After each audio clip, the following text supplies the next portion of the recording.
volver a ver y vamos a profundizar algunos puntos.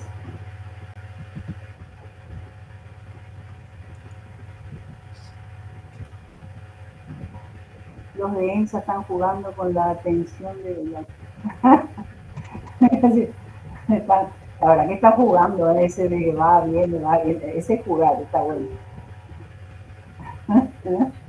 Está bueno ese José Oliveira.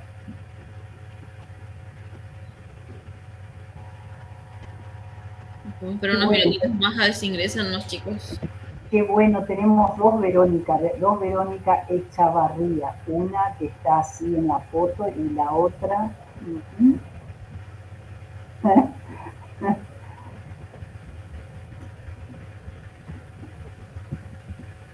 A ver, decime Victoria cuando empezamos nomás porque... Sí, me parece no se va a incorporar nadie más. Vamos a empezar, vamos a comenzar y los que se van incorporando se van a ir actualizando en base a los otros compañeros del grupo. Buenas tardes, bienvenidos a todos, a los alumnos, a los profesores. Vamos a dar inicio a nuestro tema de hoy, referente a liquidación de sueldos informales, y posteriormente el profesor Marcelo va a estar con otro tema. Lo que les pido es que tengan a mano las preguntas y el material está de sueldos en un inicio. Bueno, comenzamos, Victoria, por favor. Bueno, buenas tardes, ¿qué tal? Lo primero que vamos a hacer es revisar, ¿sí? Tengan a mano su ley de contrato de trabajo. Vamos a revisar el artículo, yo les digo, artículo 103. En el artículo 103 la ley define remuneración. ¿Quién me puede leer el artículo? Dice, a los fines de esta ley se entiende por remuneración la contraprestación que debe percibir el trabajador como consecuencia del contrato de trabajo. Dicha remuneración no podrá ser inferior al salario mínimo vital. El empleador debe al trabajador la remuneración aunque no preste servicio, por la mera circunstancia de haber puesto su fuerza de trabajo a disposición de aquel. Perfecto. Entonces, cuando hablamos de remuneración, se dan algunas cuestiones que tenemos que tener en cuenta. Sí, que es una contraprestación, porque por el trabajo que realiza el trabajador, sí que pone a disposición, como bien dice la ley, su fuerza de trabajo. Otra cuestión es que no debe ser inferior al mínimo el salario mínimo vital y móvil. ¿Qué quiere decir mínimo, sueldo mínimo vital y móvil? ¿Pudieron buscar? ¿Se preguntaron qué quería decir? A ver, Nelson Nicolás, tenemos doble también acá, entonces Nelson Nicolás, cualquiera de los dos que está doble, la doble de foto. Bien, Nelson Nicolás, ¿podés abrir tu cámara?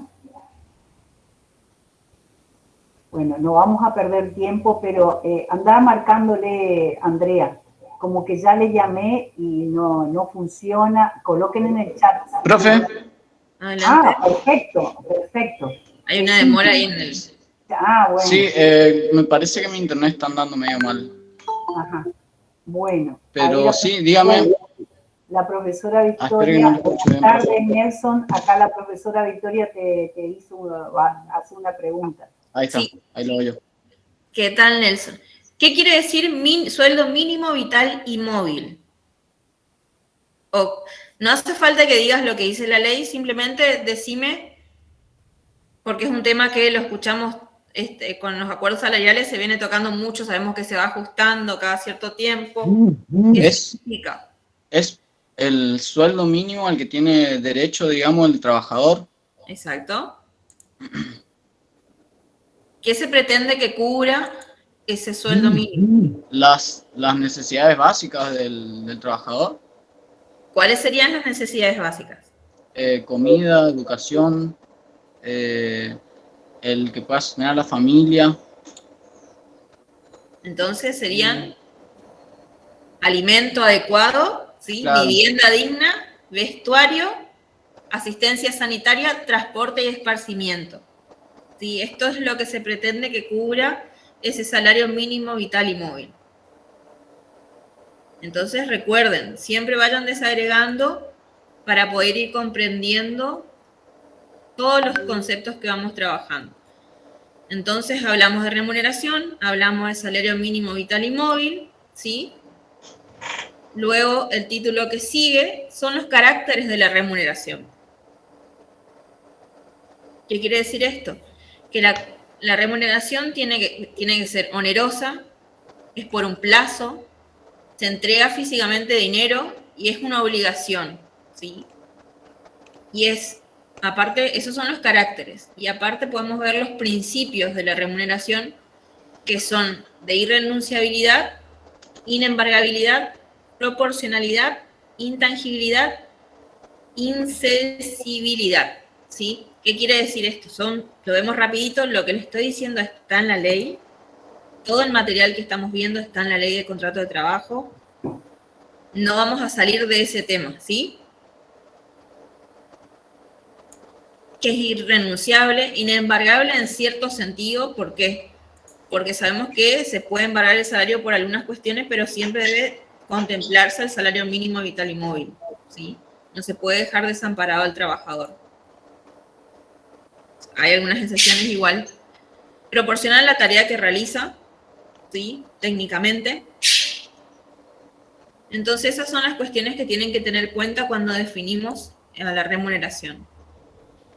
La remuneración también tienen que ver el tipo de pago, la forma de pago que se debe realizar. Se puede realizar de dos maneras, ¿sí? En efectivo, en dinero, o en especies. Exactamente, Martín. Entonces son dos formas que se pueden pagar la remuneración, en efectivo y en especies. Pero hay un límite en el pago de especies. Exactamente, vamos leyendo el mismo artículo, Martín. Sí, yo tengo un apuntecito donde tengo los temas que no me quiero olvidar de tratar con ustedes. Hay un mínimo que es del 20%. El máximo, perdón, del 20%. Otra cuestión es que tienen que tener en cuenta es que los conceptos que forman el sueldo, ¿sí? Hablamos de parte o porción remunerativa y no remunerativa. Esto lo tienen que revisar. Por ejemplo, los remunerativos, vamos a hablar del sueldo en sí, es un concepto remunerativo.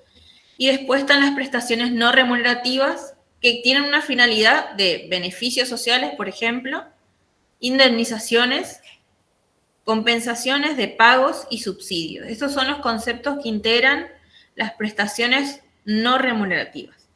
¿Sí? Repito, prestaciones no remunerativas tienen por finalidad beneficios sociales, indemnizaciones, compensaciones de gastos y subsidios.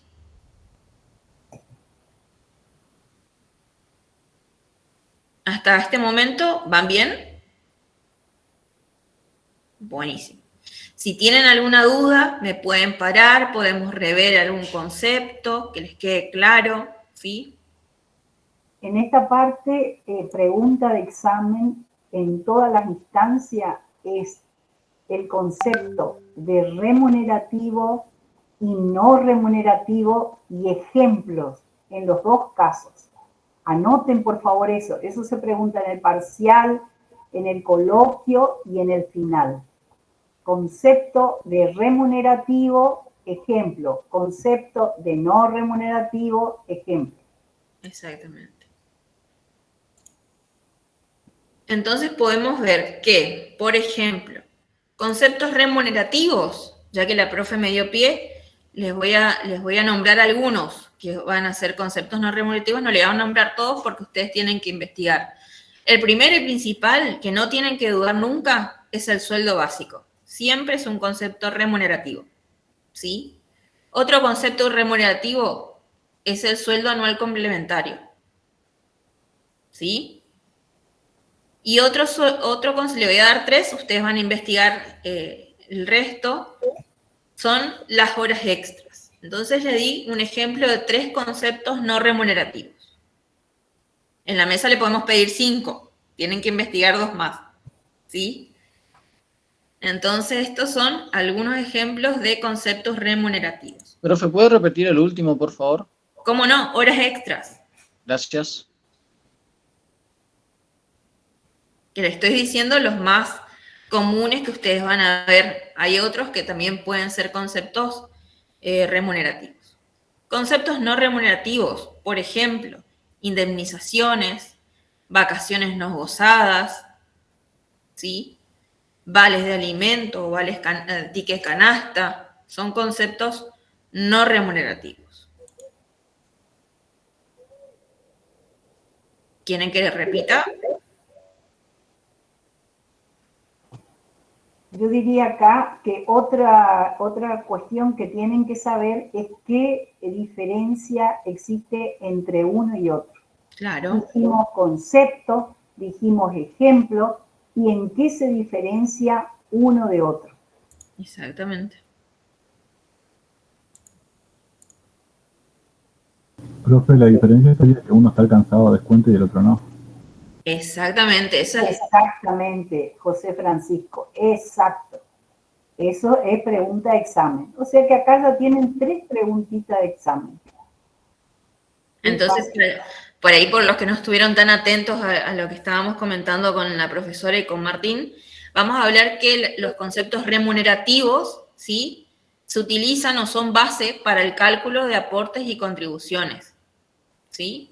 A eso se refiere Martín son base para el descuento. Entonces hablamos de remunerativos, son la base para el cálculo de aportes y contribuciones,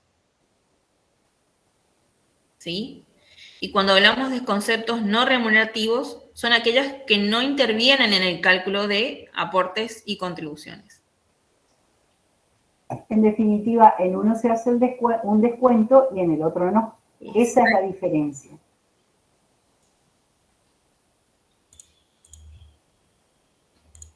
Sigamos, Victoria, Sí. No sé si hay otra pregunta.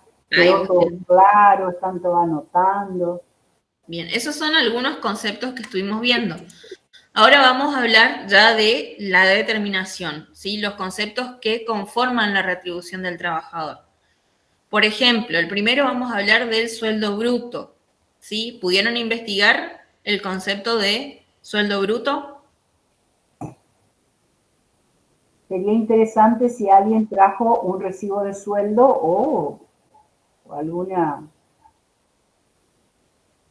del mismo estilo. El sueldo bruto, ¿sí? Es el sueldo antes de descuento, generalmente es el sueldo que figura en el contrato social, iba a decir, en el contrato laboral, y es el sueldo que se pacta en los convenios colectivos, ¿sí? El sueldo bruto. Entonces tiene esas características. Y sobre ese monto se van a calcular los distintos conceptos de ahí en más. Entonces, sueldo bruto es el importe antes de descuentos, ¿sí? Generalmente surge del contrato laboral o de los convenios colectivos. ¿Sí? ¿Vamos bien hasta ahí? Perfecto. Ya no, si no hay objeciones, digo, yo necesito que entiendan. Otro concepto que podemos encontrar son los aportes. Cuando hablamos de aporte, hablamos de, por ejemplo, el 11% de jubilación, hablamos de aporte al sistema de obras sociales, ¿sí? Y otros conceptos más que van a ir surgiendo. Y cuando hablamos de contribuciones, hablamos de una obligación que tiene el empleador, ¿sí?, de descontar al empleado un porcentaje que después ingresa al fisco, ¿sí? Se declara en el formulario 931, si es que ustedes escucharon en algún momento hablar. Otro concepto que tienen que tener en cuenta es el concepto de sueldo neto, ¿sí? Que no es otra cosa que el sueldo que surge de hacer todos los descuentos al sueldo bruto. Es el sueldo, que ustedes no digan en la mesa, pero es el sueldo de bolsillo, ¿sí? Es lo que uno efectivamente cobra. O sea, el sueldo líquido sería también. Exactamente.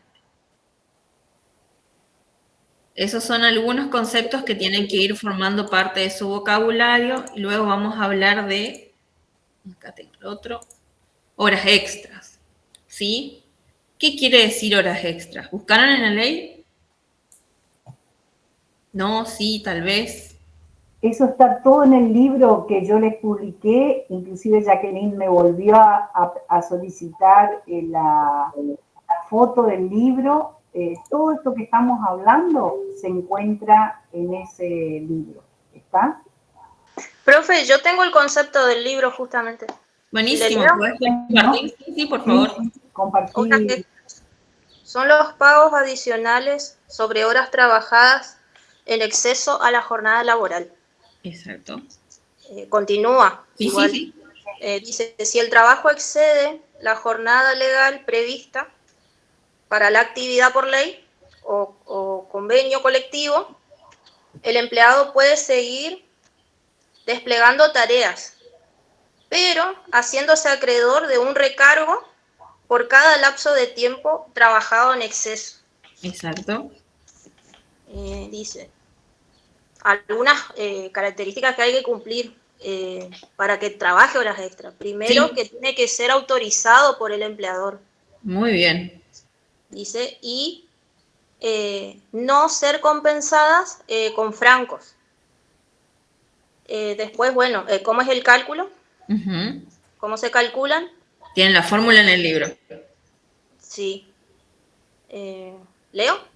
No, vamos a verlo más adelante. Entonces, lo que tienen que saber, entonces, que son horas de trabajo extras a la jornada laboral, ¿sí?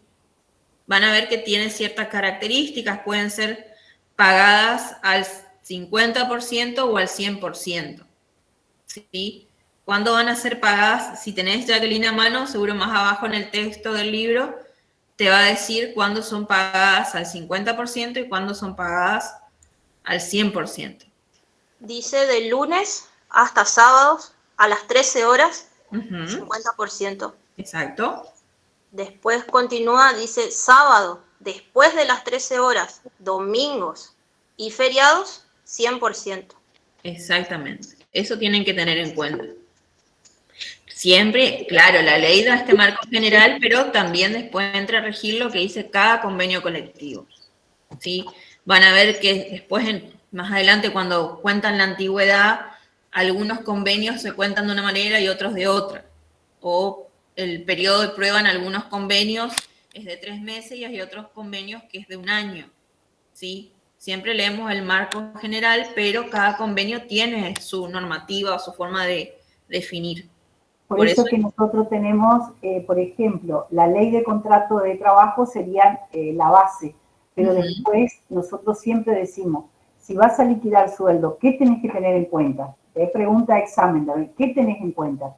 Y el rubro de actividad, porque no es lo mismo liquidar para la actividad comercial que para la parte de construcción.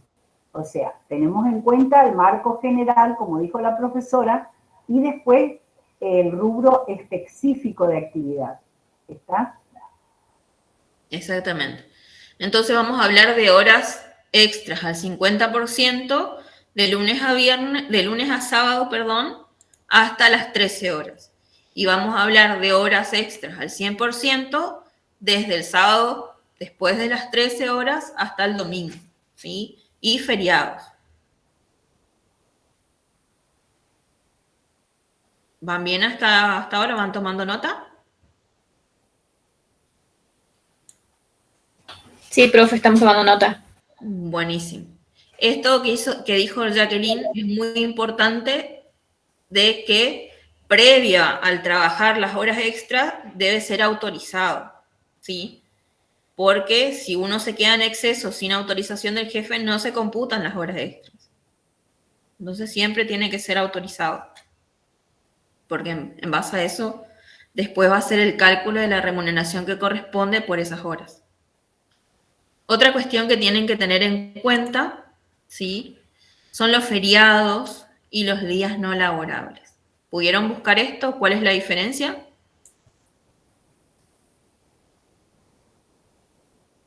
¿no? Eso les voy a pedir que busquen, lean, ¿sí? La ley dice cómo se definen los feriados y cómo se calculan los feriados y cómo se calculan los días no laborables.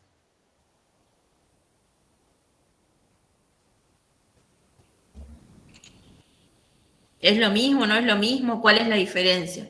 ¿Cómo lo identifico? Otro tema que tienen que tener en cuenta, ahí se me fue mi hojita, acá, es que existe una regulación, ¿sí? Que es el decreto 484 del 2000, ¿sí? Donde define el tope máximo de horas extras que se pueden trabajar, ¿sí? También hay una regulación sobre eso. Este decreto habla de que como máximo se pueden trabajar por mes 30 horas extras y por año no más de 200 horas extras. Esto nos va a servir después para el cálculo de las horas extras.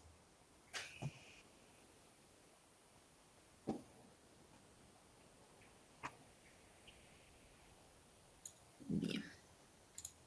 No me quiero olvidar nada. Voy a revisar. Esto está. ¿Preguntas hasta acá? Sí, no, tal vez, por ahora no. Por ahora Bueno, no, dijo. buenísimo.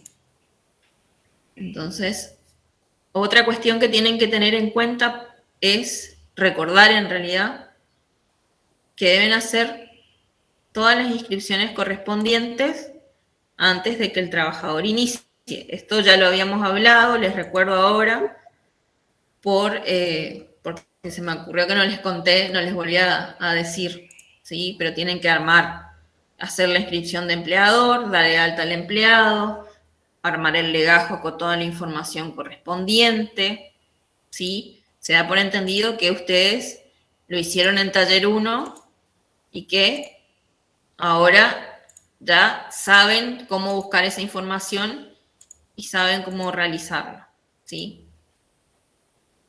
Después vamos a hablar de... Acá está. Ay, se me fue. Acá está. En lugar de maximizar, le minimizo y se me pierde. Sí, les dije días laborables y no laborables, ¿sí? ¿Cómo se van a liquidar los sueldos? Ahí existen formulitas para determinar los importes que vamos a pagar. Estoy tratando de proyectar, acá tengo mi... Y no quiere. Acá está. A ver si me permite compartirles.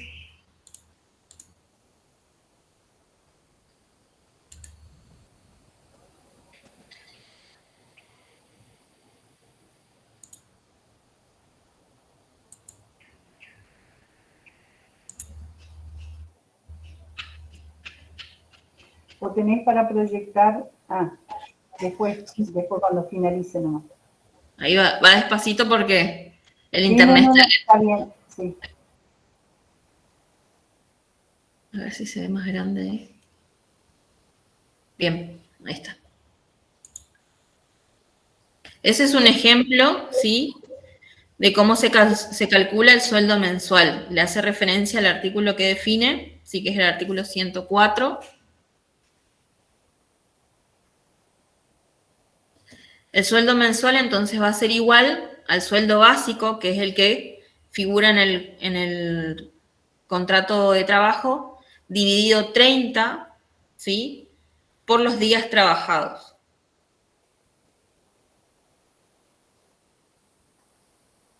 Vayan anotando eso. Aun cuando tengan el libro, esto es que se le está dando, es muy elemental. Pero Sí, es básico. Es básico como para decir, bueno, a ver, ¿cómo liquidar sueldo?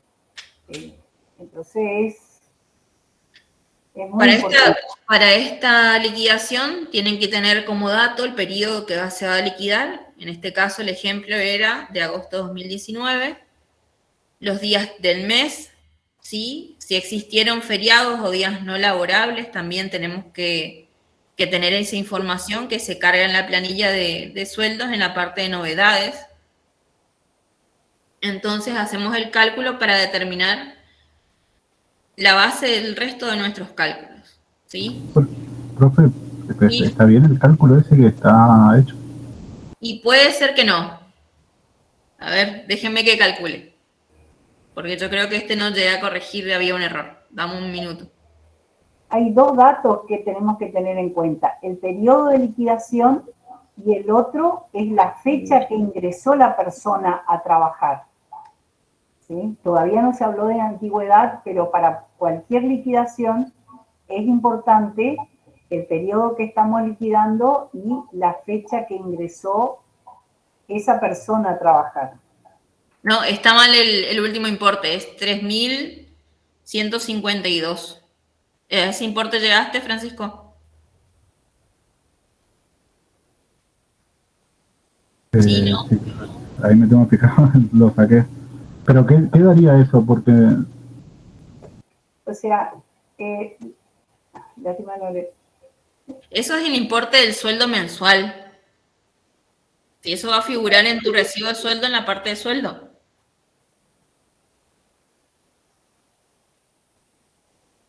Después vamos a ver cómo se van colocando estos importes en el recibo. ¿Está bien? O sea, profe, 30 días son los del mes, los 30 días del mes, pero trabajó 29 días, por eso le multiplica por 29. Exactamente, esos son los datos. Hay una cuestión, acá pueden tomar 30 o 31, dependiendo del mes, o tomar un estándar de 30. Esto lo fija la empresa en la forma de calcular. Lo correcto es los meses que tienen 30, tomar 30, y los meses que tienen 31, 31, y febrero que tiene 28 se calcula con 30. ¿Sí?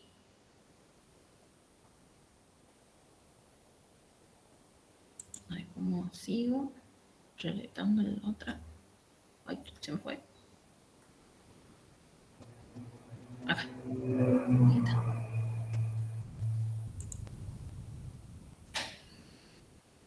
¿Se ve? Sí, se ve, Victoria. Bien. La ley de contrato de trabajo nos habla que los días feriados se pagan el doble. ¿Sí? El artículo, si alguien lo tiene a mano, están los artículos ahí arriba. ¿Y quiere leer? O si puede leer en realidad, les agradecería. Jacqueline estaba leyendo hoy. Tenía el libro ella. Ajá, ella tenía el libro y... Estoy abriendo mi ley. Vale.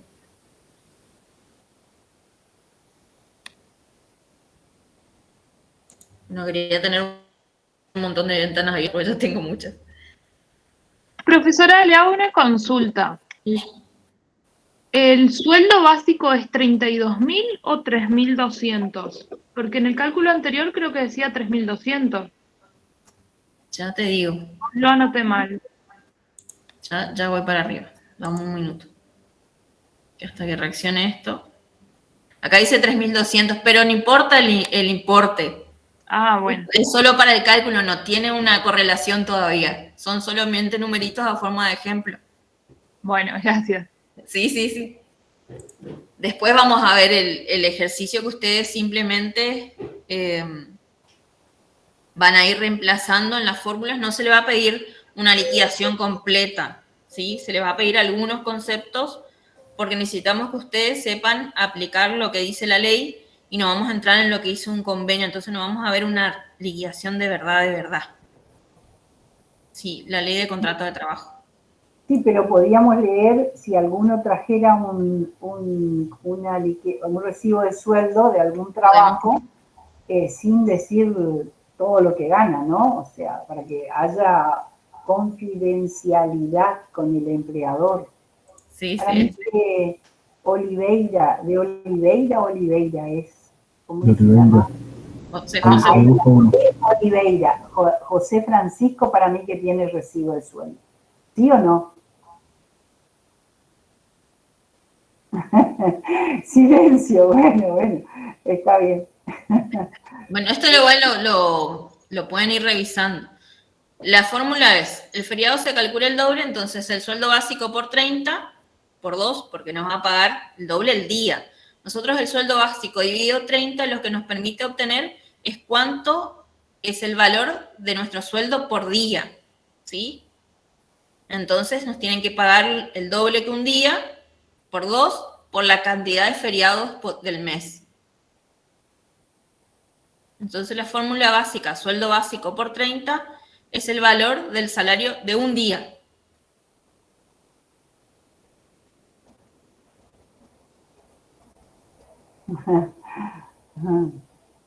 ¿Tu recibo de sueldo, José, o el artículo? No, un recibo viejo. El año, vos tenés que decir, no, tengo de hace 3 años atrás, entonces vos no hablas. Es que es bastante viejo, es de cuando estaba en Buenos Aires. Ah, bueno, está bien. Entonces, si vos podés ver en tu recibo de sueldo, José, en uno de los primeros renglones vas a encontrar el primer cálculo que hicimos. ¿Sí? No sé cómo estará expuesto si dice la cantidad de días por el que multiplica o no. Hay una columna que dice cantidades y suelen decir o no. No, porque es siempre por la misma cantidad, era por 200 horas. Ah, es una muy específico entonces. Bien, voy a tratar de seguir. Está muy lenta mi computadora con el internet, así que voy a intentar continuar bajando. Sí. Profe. Señorita. Señorita. ¿Usted quería que lea el artículo 169 o el 155? Léanlo para la clase que viene, porque hoy no van a poder procesar toda la información que le estoy dando. Entonces, cuando puedan volver a tomar nota, rever estos conceptos, van a poder entender a qué me refiero y lo vamos a volver a analizar, porque vamos a practicar varias veces para que ustedes puedan entender lo que estamos haciendo hoy.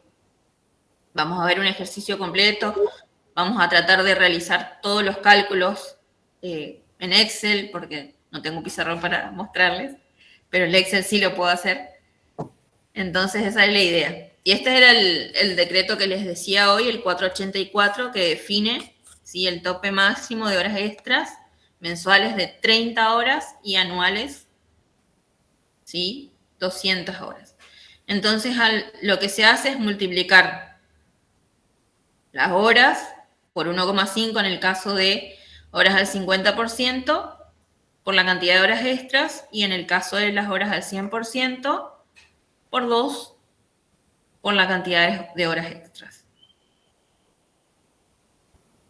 ¿Ustedes vieron esto con el profe Galván, si no me equivoco? ¿O vieron solamente la carga en el sistema? Sí, los dos. ¿Cómo? Sí, vimos la carga y los valores, cómo se calculan. Ah, buenísimo. Entonces esto de taquito lo van a ir haciendo solitos. Ajá. Al menos a refrescar. Dale. No quiere. Bueno. Hasta ahí llegó mi computadora que no quiere andar hoy. Bueno, mientras tanto, Victoria, Sí. te recupera tu compu. Yo les voy a sacar, una foto de cómo nosotros, el procedimiento para la liquidación de haberes de un trabajador dependiente, ¿sí? Yo les voy a enviar es solamente una hojita, bueno, de un lado y del otro está.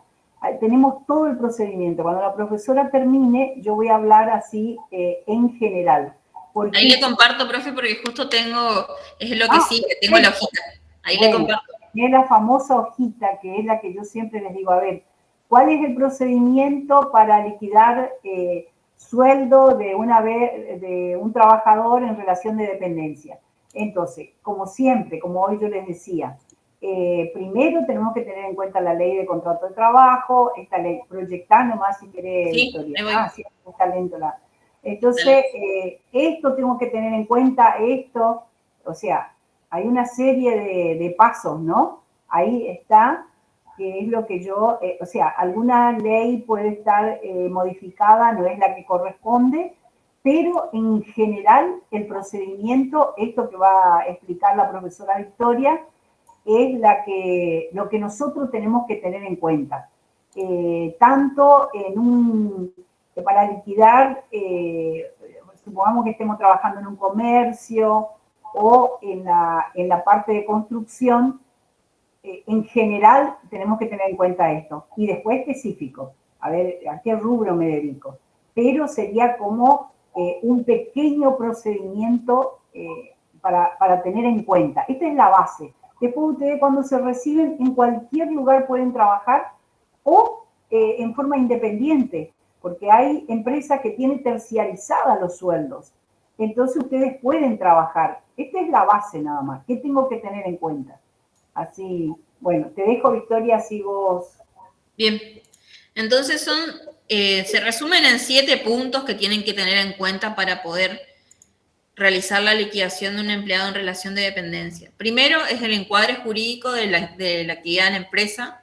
Quiere decir que tienen que saber qué convenio colectivo se aplica por el rubro de actividad que realiza la empresa. Segundo es la recopilación de las normas aplicables en relación laboral. ¿Qué quieren decir esto? Tienen que ver si no hubo alguna modificación, obviamente. Si la persona que siempre lo hace tiene actualizado toda la normativa, entonces solamente es volver a leer si es necesario, ¿no? Luego, el tercer paso es la confección del legajo, ¿sí?, de personal. Esto lo vieron el cuatrimestre pasado, si no me equivoco, cuando hablaron de selección de personal.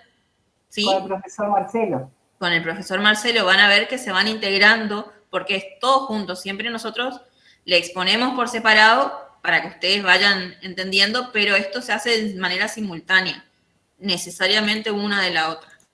Entonces, la confección del legajo de personal con todos los requisitos y documentaciones que debe contener, vamos a decir algunas para recordar, que son las esenciales, ¿sí? Necesitamos fotocopia de documento del empleado, número de CUIL, constancia de CUIL, perdón. Necesitamos una declaración jurada de domicilio, por ejemplo. Necesitamos carga de familia, para nombrar algunas. Obviamente el currículum también va a formar parte del legajo. El cuarto punto es el detalle de los organismos vinculados con la relación laboral. ¿Qué quiere decir esto? Que tenemos que tener los libros habilitados correspondientes, ¿sí?, las planillas de horario y descanso, libro de sueldos y jornales, para nombrar algunos de los libros obligatorios que vimos el año pasado en taller de práctica administrativa contable 1. Después, como quinto punto, es decidir o arbitrar los medios técnicos para la liquidación. ¿Qué quiere decir esto? La empresa les va a decir, van a utilizar un software específico, van a usar los aplicativos o las plataformas, van a usar planillas de cálculo, ¿sí? ¿Cómo van a liquidar? Y el 7 y el 8 son la confección de los papeles de trabajo y de la carga en sí de la información de los empleados. Vamos a cargar horas extras, actualizar los montos según los acuerdos, ¿sí? Vamos a cargar las ausencias. Toda esta información, ¿para qué? Para luego liquidar el sueldo y emitir el recibo correspondiente, ¿sí? Son los 7 pasos que, como mínimo, tienen que tener en cuenta para poder realizar una liquidación de sueldos. ¿Preguntas al momento? ¿Alguna pregunta? Bien. Bueno, yo acá le voy a enviar esto que la profesora le va a enviar, y lo que sí es una agenda de trabajo, donde se colocan todos los datos de lo que se va realizando. Teníamos un formulario con respecto a eso. Sí. Esas 2 cosas le vamos a enviar. El formulario. Entonces, ¿no? Sí, acá 2 cosas tenemos que tener en cuenta para la parte de sueldo. Chicos, vamos a ir cerrando ya estos conceptos porque, a ver, ¿qué tengo que saber? Primero, lo que yo le estuve diciendo. A ver, ¿Vamos a liquidar sueldo? Bueno, ¿qué vamos a tener en cuenta? Vamos a tener en cuenta la ley de contrato de trabajo en forma general, en forma específica, el rubro de actividades y todos estos pasos. Estamos acá, es para la liquidación de un personal en relación de dependencia. Después, como yo les decía anteriormente, es el producto final de lo que es la liquidación de sueldo, que es el recibo. Si voy muy rápido, me detienen. Y en el recibo, lo que yo tengo que tener en cuenta, porque se le va a preguntar, primero el producto final, que ya dijimos, ¿cuál es el producto final de la liquidación de sueldo? El recibo. ¿Qué información contiene? Pero le podemos pedir, bueno, explícame tu recibo de sueldo. Y ahí lo que tenemos que hablar es, tenemos que saber concepto remunerativo, no remunerativo, concepto, ejemplo y diferencia entre ambos, ¿sí? Y después el concepto entre lo que es aporte y lo que es contribución, con los respectivos ejemplos y la diferencia. ¿Está claro? Y la diferencia. Entonces no necesitamos números, 20.000, no, o sea, no necesitamos los números. El concepto general me va a permitir a mí liquidar cualquier rubro de actividad en cuanto al sueldo, ¿no? Eso es lo que se busca, ¿sí? Esto es todo lo que es sueldo, no hay otra. Por supuesto que después se le puede pedir, a ver, horas extra, ¿cómo liquidás? Ahí ustedes tienen el libro. O sea, son conceptos muy elementales, ¿no? Bien, hasta aquí lo mío, Victoria, y si con esto le vamos a dar el paso al profesor Marcelo, si es que, salvo que tengas otro aporte. No se te escucha, no se te escucha. Perdón. No, como habíamos dicho, al igual que en taller 1, después van a tener una actividad donde van a tener que ir respondiendo las preguntas e ir haciendo los cálculos. ¿Sí? Vamos a compartirles una actividad. Así que si no hay más preguntas, le cedemos la palabra al profesor Marcelo. Bueno, aparentemente no. Así que, profesor Marcelo, Fabián Pereira, adelante. No se le escucha. Buenas tardes, profesora Medina, profesora Recio, Andrea, Verónica y estimados alumnos, ¿cómo están? Espero que se encuentren muy bien, que estén con todas las pilas recargadas y con las energías necesarias para continuar la clase. La idea es primero preguntarles si quedó alguna duda respecto de los temas anteriores del trabajo práctico número 1 de este segundo cuatrimestre, sobre todo en los dos temas nuevos que se les pidió investigar, que tienen que ver con el análisis FODA y políticas, estrategias y decisiones. ¿Alguna duda al respecto de eso, chicos?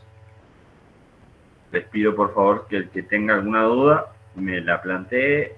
En el caso de que no exista ninguna duda, avanzamos en el siguiente tema, ¿sí? Pueden escribir en el chat o pueden abrir su cámara y micrófono.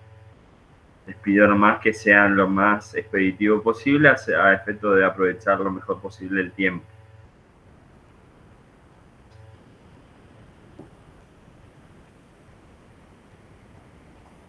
Bueno, Nelson dicen, no, profe, ninguna duda.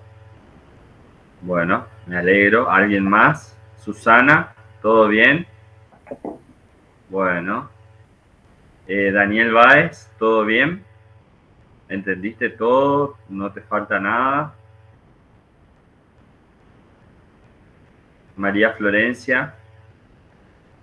Sí, profe, todo bien. ¿Todo bien? Sí, no quedaron. ¿Pudieron avanzar sin problema con la bibliografía? Sí.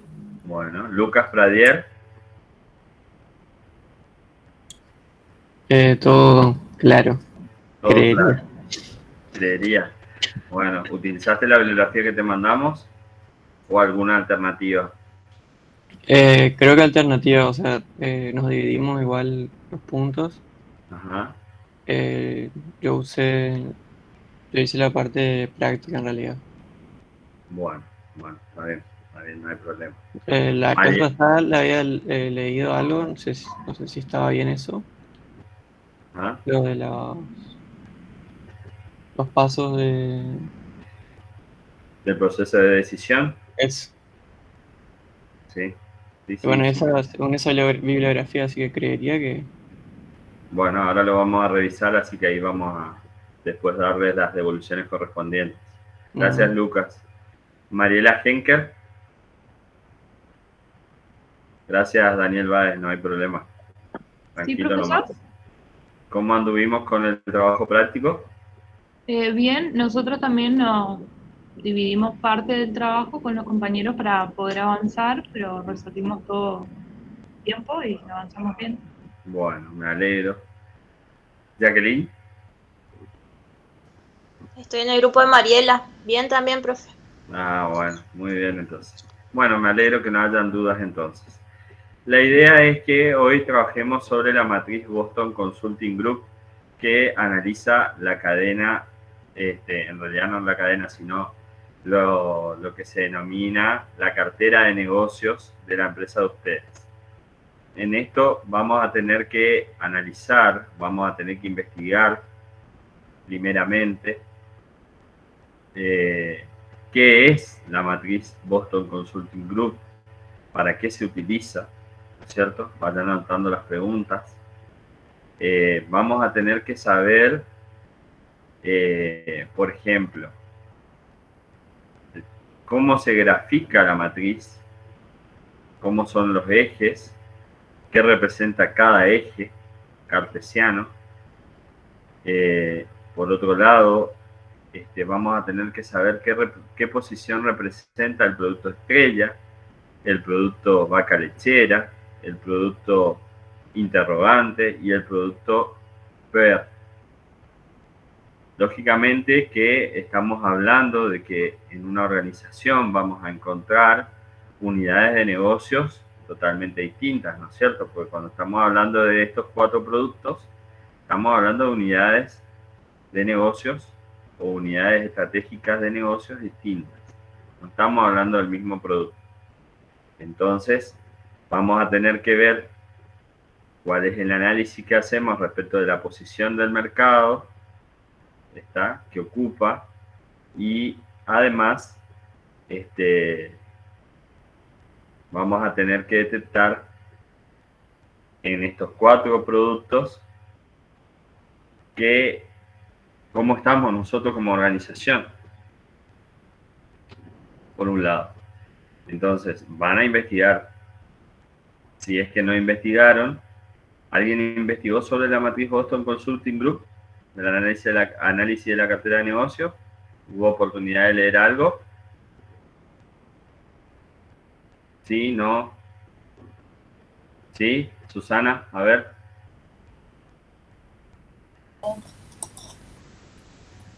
Dice, la matriz de crecimiento de participación es un método gráfico cuantitativo de análisis de cartera desarrollado por The Boston Consulting Group en la década de los 70. La variable fundamental para la toma de decisiones sobre la composición de la cartera de productos es el análisis del cash flow, beneficios más amortizaciones.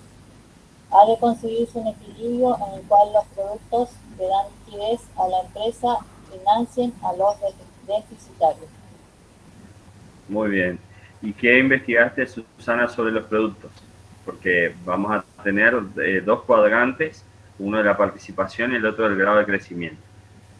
Tenemos, dice, el producto estrella, dice, aquellos situados en mercados de gran crecimiento y que gozan de una cuota de mercado alta. Son productos altamente atractivos con un cash flow equilibrado, puesto que proporcionan grandes beneficios que se compensan con las elevadas inversiones en su crecimiento.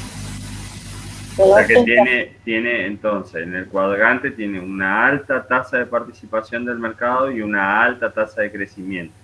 Sí. Como bien decís, genera mucha demanda de inversión, pero a la vez también genera ingresos, relativamente equiparables con ese esfuerzo económico que hace la organización.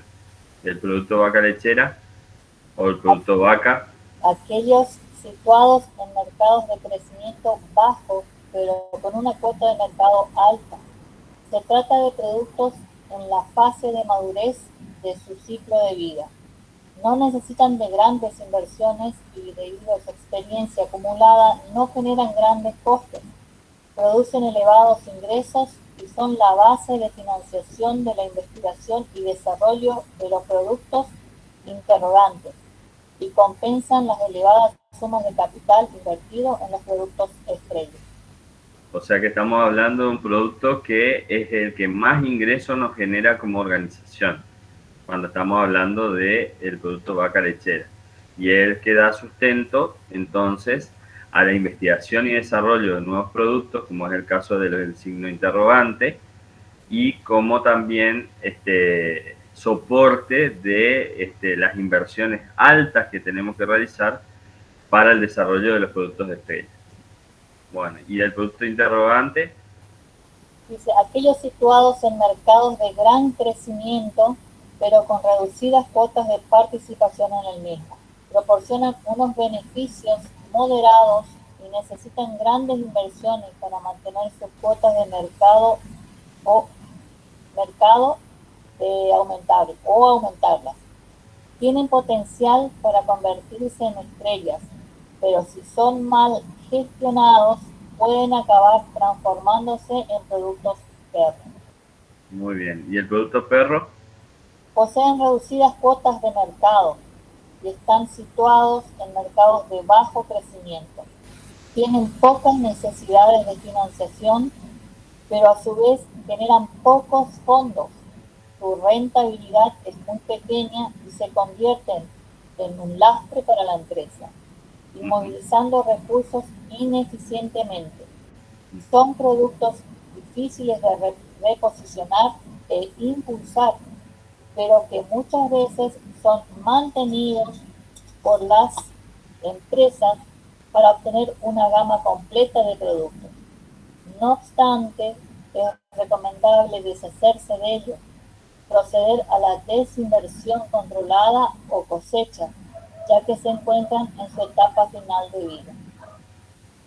Muy bien, muy bien. Eso pasa generalmente en el caso del producto perro, con lo que hoy nos pasa con casi todos los productos o servicios. Hay una cuestión que con mucha velocidad y con mucha vertiginosidad nos atraviesa de manera transversal el tema de la obsolescencia, ¿no es cierto? La obsolescencia hoy es tan rápida, lo que hoy tenemos a la mano, un celular, en menos de un año ya queda probablemente obsoleto. No solo por la capacidad operativa que tenga de funcionamiento el celular o el software del celular, sino por un cambio de tecnología. Supónganse lo que estamos atravesando un cambio o comenzando un cambio en cuanto a la tecnología de los celulares. Estamos pasando de la cuarta generación, estamos pasando a la quinta generación, muy, muy, muy despacio con relación a otros países de la región, sobre todo donde ya tienen la quinta generación implementada, que se supone que viene a traernos lo que ustedes denominan el Internet de las cosas. Entonces, esa quinta generación está produciendo una obsolescencia programada muy rápida y muy veloz si comparamos el paso de la tercera generación a la cuarta y de la cuarta a la quinta. Entonces, eso es lo que produce el producto estrella, el producto perro, digo. Así que bueno, eso tenemos que tener en cuenta cuando analizamos, en caso nuestro, el producto o servicio que brindamos nosotros como organización y cuál es, primero por un lado, la tasa de crecimiento y cuál es su participación en el mercado. Posteriormente, sí, Susana. En lo que empezó a correr la pandemia, como que se vivenció, si bien venía pasando, digamos, pero desde que comenzó la pandemia es como que se vivenció más esa diferencia, digamos, de obsolescencia. De obsolescencia. De obsolescencia, perdón. Sí, sí, sí, totalmente. Fíjense ustedes que lo que le pasa a la profesora Recio, o lo que me pasa a mí también habitualmente, tenemos las PC que se están actualizando constantemente, y si bien nosotros tratamos de mantener el servicio operativamente funcionando, es cada vez más el espacio, el requerimiento técnico que necesitamos, que supónganse tener abierta, como en el caso nuestro que estamos dictando una clase virtual, tener abierta más o menos 5 pantallas o 5 pestañas o 6 pestañas a la vez, insume tantos recursos que la PC se tilda. Tiene que ver con la capacidad tecnológica que nosotros venimos teniendo, y deviene de lo que nosotros analizamos puntualmente desde el punto de vista de la administración, que es el entorno organizacional. Desde el punto de vista económico, el factor económico hoy está incidiendo mucho en el recambio tecnológico. Fíjense ustedes, como les decía recién con el tema de los celulares, el caso de las computadoras es lo mismo. Estamos teniendo un atraso tecnológico que impide que nosotros podamos tener los servicios de manera adecuada y normal para este tipo de contexto. Porque realmente el contexto económico restringe el ingreso de nueva tecnología que permita adaptarnos a las actualizaciones que tienen las aplicaciones, o esto que tenemos hoy que estamos utilizando, que es Google Meet, la posibilidad de tener tantas pestañas abiertas, tantas personas participando, el internet que funcione de manera adecuada, que no tenga delay, que las personas accedan a internet de banda ancha y no de datos móviles.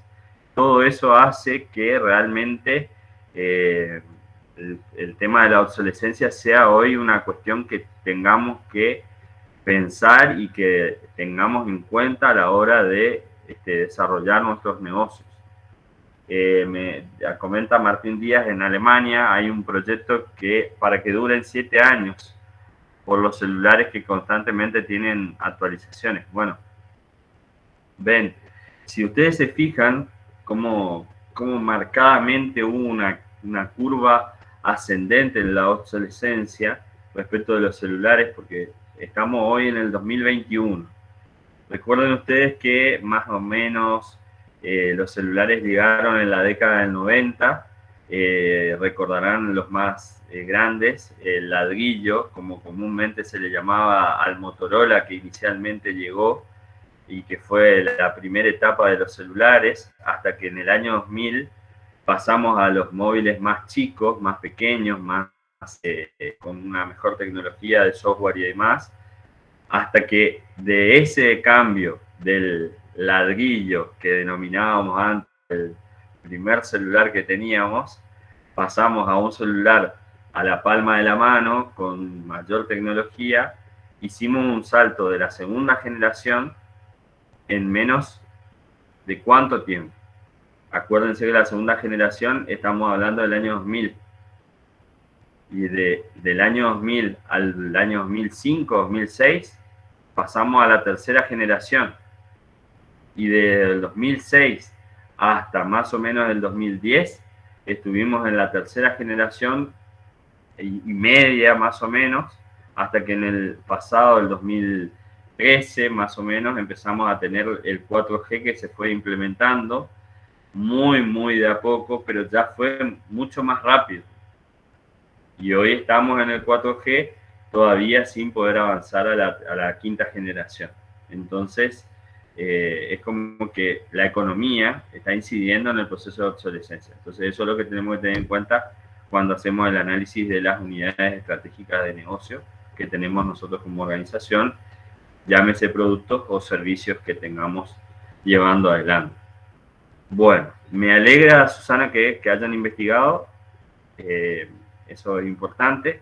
claramente lo que Susana estuvo leyendo es lo que todos tienen que tener, y a partir de ahí hacer su análisis respecto de sus productos o servicios. Y ahora lo que vamos a tratar es otro tema que tiene que ver con otro instrumento de la planeación denominado la programación GAN.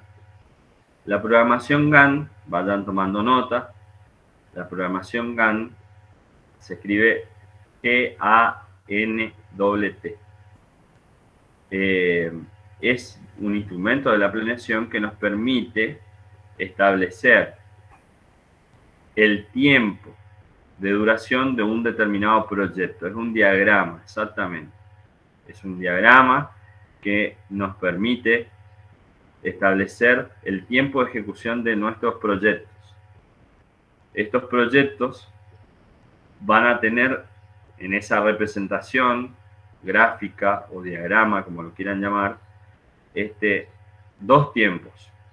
Uno es el tiempo esperado y otro es el tiempo que realmente lleva realizar una determinada tarea o proceso. ¿Está? Entonces ahí vamos a investigar un concepto de qué es la programación GAN. ¿Está? Vamos a investigar cómo se grafica. Vamos a investigar cómo se grafican los tiempos reales y los tiempos esperados. ¿Está? Y por el otro lado vamos a ejemplificar esta programación GAN utilizando el proceso de reorganización societaria que ustedes atravesaron al principio del año para establecer los tiempos en que tuvieron que desarrollar cada uno de los pasos necesarios para la inscripción de la sociedad anónima. Entonces, vamos a tomar ese procedimiento que ustedes tuvieron que llevar adelante para plasmarlo en el diagrama de Gantt. ¿Está? Entonces, vamos a investigar sobre esto en particular y van a tratar de ejemplificar estos temas, este procedimiento inicial en un diagrama. Seguramente, como vamos a tener mucho tiempo de descanso, seguramente le vamos a dar una tareita. Y eso vamos ahora después conversarlo con la profesora Medina para que empiecen a trabajar sobre los temas nuevos e investigar y puedan presentar su segundo trabajo práctico en un tiempo que puedan realizarlo. Eso lo vamos a charlar después con las profesoras, pero es para que ustedes no se dejen estar, porque estos trabajos prácticos ¿qué finalidad tienen? Que ustedes investiguen y que no dejen pasar el tiempo y esperen recién al parcial para estudiar o leer o investigar.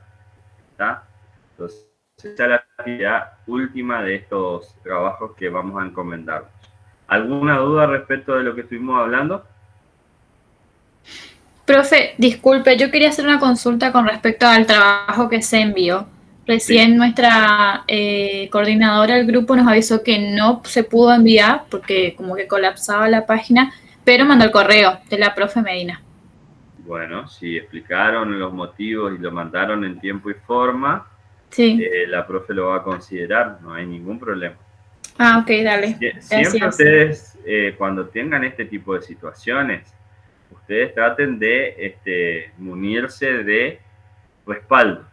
Si ustedes dicen que la plataforma está colapsada, captura de pantalla, una foto con el celular, y eso lo anexan al envío en el momento que vence por correo electrónico, dado que están teniendo esos inconvenientes. No fuera del tiempo establecido para el envío, porque si no estamos generando una desventaja a los que presentan en tiempo y forma. Entonces, esas cuestiones tienen que tener en cuenta ustedes. La profesora Recio le quiere hacer una aclaración. Claro, bien decía el profesor Marcelo, el envío del trabajo vencía a las 11:59, posiblemente detectan el error enviando a último momento, tendrían que mandar como mucho 12:05 el trabajo, para decir, bueno, entraron en la plataforma, la demora en subir el archivo, si ya mandan a las 3, 4 de la mañana o al otro día, está presentado fuera de término, ¿sí? No es que tengan en cuenta que nosotros le educamos de esta manera porque las declaraciones juradas vencen y se prorrogan mucho después, pero uno tiene que cumplir con los plazos. Lo mismo pasa en el caso del trabajo. Gracias, Marcelo. Gracias, profesora Recio. Hola. Vale. Sí, Lucas. Sí, en nuestro caso pasó lo mismo. Intentamos ya el jueves, pero nosotros teníamos otra clase y nos habían dicho la profesora que como en la facultad no andaba el wifi o algo así, por eso no tuvimos ese día una clase. Entonces pensé que el viernes iba a funcionar y tampoco. Entonces mi compañero también mandó por mail a la profesora Medina. Bueno, hay una realidad, chicos. Cuando ustedes se enfrenten con este tipo de situaciones de incertidumbre, en el momento que les sucede, si el jueves ya no podías acceder a la plataforma de aula virtual para subir el trabajo y ustedes ya lo tenían listo, es conveniente que ese día hubiesen enviado con la captura de pantalla de que la página estaba colapsada o fuera de servicio. Ese ya es fundamento para que la profesora le considere el envío por correo electrónico, pero no dejar pasar fuera del plazo establecido. ¿Sabes, Sí, Lucas? sí, igual mandamos el viernes a la tarde. ¿Ah? Es más, mi compañero habló en el grupo y consultó, y después la profesora nos respondió que probemos con otro navegador, pero ya le había mandado, no sé si... No hay problema. Si lo mandaron en tiempo y forma, Sí, no hay sí. problema que la profesora lo va a considerar. Bueno, gracias. Nada, Lucas. ¿Alguna consulta más? Chicos, hemos comprendido entonces, por ahora, Matriz Boston Consulting Group, análisis de la cartera de negocio y programación Gantt. Programación Gantt deberán investigar. De todas maneras, nosotros vamos a ver la manera de generar un trabajo práctico para que puedan investigarlo y presentarlo como una nota más dentro de la evaluación en proceso, y de paso ya se vayan preparando para los exámenes porque el tiempo corre, ya estamos en octubre, estamos muy muy cerquita del parcial y de la evaluación coloquial final. Así que, bueno, profesora Medina, le cedo la palabra porque por el momento no hay consultas. Bueno, vamos al no haber consulta, damos por finalizada la clase, tienen todo el material, nosotros seguimos trabajando, vamos a preparar el trabajo práctico para enviarle. Recuerden que hubo una modificación para enviar los trabajos. Ayer estuvo explicando la profesora Victoria, ahora le voy a ceder nuevamente a ella, pero ustedes tienen que investigar días antes, no el viernes cuando se corta la luz, cuando internet no funciona, como en el, o sea, no es el caso de ustedes, pero en taller 1, por ejemplo, hasta las 8:30 de la noche del día viernes estaban mandando consultas, porque no se podían enviar el trabajo, porque esto, claro, pero uno tiene que investigar antes. Profesora Victoria, ¿le puede explicar a ellos para el tema de que se modificó o que otra alternativa para enviar esos trabajos? Y después con esto concluimos. Sí, profe, cómo no. Como vieron, cuando tuvieron que presentar la actividad, actividades anteriores, siempre fue la subida de un archivo en formato PDF para que ustedes puedan presentar su tarea, ¿no? Esta vez le propusimos que peguen en un cuadro de texto la información del trabajo práctico para presenten. Creemos que de esta manera va a ser más fácil para la corrección. Vamos a ver si así podemos hacerlo más rápido, porque muchas veces con el PDF es difícil de corregir y poner comentarios. Entonces, la idea es poder corregir más rápido también y que ustedes aprendan que no es una única forma de subir una actividad, pueden presentarse de varias maneras.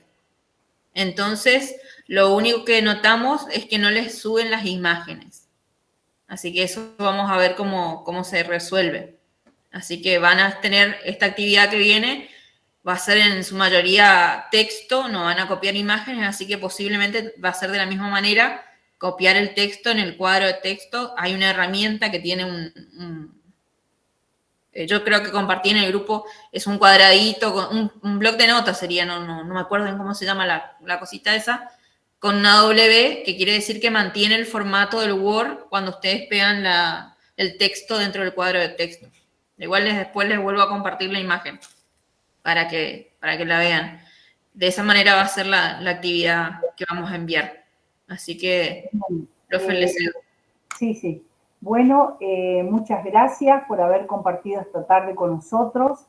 Y bueno, lean por favor, tienen el material disponible, no es difícil, o sea, no es complicado el tema de sueldo.